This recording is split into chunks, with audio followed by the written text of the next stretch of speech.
Jeg hedder Karina, og jeg bor i Ishøj med min mand Annan og min datter Gia på snart 5. Jeg var under medicinsk behandling for en lidelse, som gjorde, at jeg tog 21 kilo på lidt under et år. Ja, min daglige kost for et halvt års tid siden var, det kunne være en plade chokolade, pose chips eller 2. Det kan ikke undgå, at det påvirker en psykisk.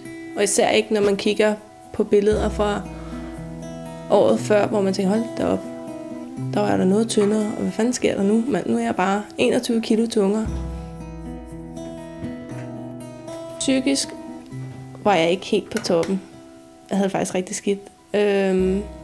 Og fysisk, der kunne jeg næsten ikke noget. Altså jeg kunne ikke ordentligt lege med min datter og kopper ned fra 3. sal, hvor vi bor. På min mands fødselsdag, da jeg så billederne af mig selv, der tænkte jeg, det her, det gider jeg simpelthen. Jeg gider ikke at blive ved med at være tyk nu. Nu skal jeg tabe mig. Ja, hvordan synes du, det er gået siden sidst? Altså, jeg synes, at jeg har haft svært ved at spise. Diætisten har kunnet hjælpe mig med at finde alternative produkter til for eksempel en erstatning for sukker, sødemiddel. I stedet for almindelig cola, så Cola Light. Og i stedet for 18% creme fraise, så er det skyer i stedet for. Du snakkede noget omkring meget af det, at du ikke fik helt nok af det magre fisk, af det magre kød og de ting. Altså hvis jeg spiser toastbrød, så er det fuldkorn, rugbrød, også fuldkorn, pasta, ris. Hele muligheden er fuldkorn. Jeg spiser mere salat og grøntsager til min mad, som jeg slet ikke gjorde før. Jeg synes, at når jeg så når aften, så er jeg sulten. Så er du sulten? Ja. Hver anden time skal jeg have et lille måltid, så jeg ikke overspiser til aftensmaden. For førhen, der kunne jeg godt lade være med at både spise morgenmad, frokost og alt det der. Og så om aftenen var jeg jo dødsulten. Og så åd jeg jo som en gris. Så nu skal du jo købe ind i dag. Hvad skal du have at spise i aften? Så hvad vil du købe ind af kød i dag?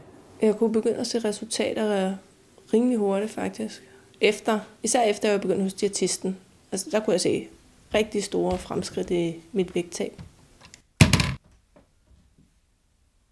Man bliver rigtig glad hver dag, når man kan se, at enten man bare står stille, at man mindst ikke har taget på, eller hvis man bare har tabt 100 gram, altså så er man jo, yay, vildt lykkelig, ikke?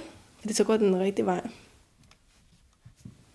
Min vægt er gået fra 92,9 kilo til 77,6 kilo på et halvt års tid. Altså, jeg ville jo bare gerne tabe mig. Jeg havde ikke forestillet mig, at jeg skulle få det bedre rent psykisk. 3 kilo hakke oksekød. Og jeg har mindre symptomer på min sygdom. Altså, jeg er næsten helt symptomfri. Og samtidig med, at man har tabt sig, og man kan se det på tøjet, og man ikke er en hval mere, og man kan noget mere fysisk. Altså, det hjælper altså også rent psykisk. At man kan være mere aktiv. Nu skal jeg vende igennem her. Nå, det bliver lidt skidt. Min ryg kan holde sig noget mere, fordi der ikke er lige så meget vægt på, og min knæ også. Altså, jeg kan bedre rende op og ned fra 3. sal, end jeg kunne før. Altså, førhen, der kunne jeg jo, der var jeg drejet om, når jeg kom op. Jeg har mere energi til at lege med min datter, og masser af aktiviteter, hvor før der gik jeg bare død. Rimelig hurtigt.